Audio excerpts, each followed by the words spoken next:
Aujourd'hui, on est donc là sur l'exploitation de Julien Bracotte. L'objectif de la journée d'aujourd'hui, c'était d'aller rencontrer les trois principaux organismes de production du département, donc à savoir LVA, l'Urbéry et Euralis.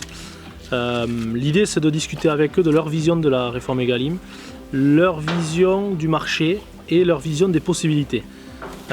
Egalim, pour nous, aujourd'hui, c'est l'élément indispensable du maintien de l'élevage sur le département des Pyrénées-Atlantiques. Sans prix, on ne passera pas à la hausse des charges actuelles, c'est le seul levier qu'on a, c'est le prix. Les charges, on sait très bien qu'on ne peut rien faire contre, le seul levier, c'est le prix. Ce prix-là, aujourd'hui, on a plusieurs méthodes de calcul, on a plusieurs méthodes d'interprétation pour le faire.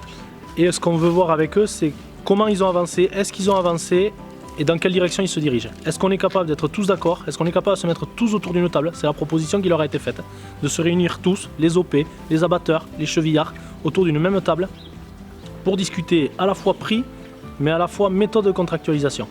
Voilà. La contractualisation aujourd'hui, pour nous JA, ça peut être un avantage énorme.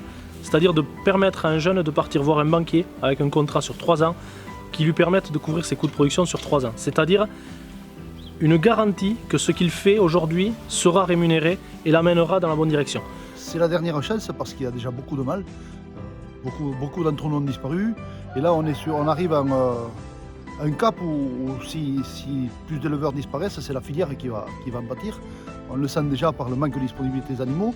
Si les prix ont tendance à monter maintenant, c'est d'abord parce qu'il manque des animaux. Et ça, c'est catastrophique parce que ça veut dire qu'on ne va pas être capable de fournir la filière et que la filière en elle-même risque de disparaître avec nous, c'est-à-dire perdre des abattoirs, perdre des outils. C'est une loi qui est là pour nous rémunérer de notre travail qu'on fait.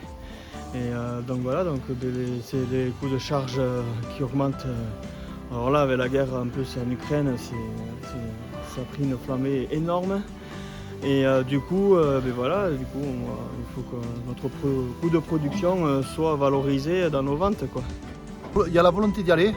Après, il peut y avoir parfois des différences d'appréciation sur la composition d'un contrat et comment on bâtit un coût de production. Voilà, mais c'est à la marge, on doit y arriver. Et dans tous les cas, nous, au syndicalisme, nous sommes là pour y veiller, quoi.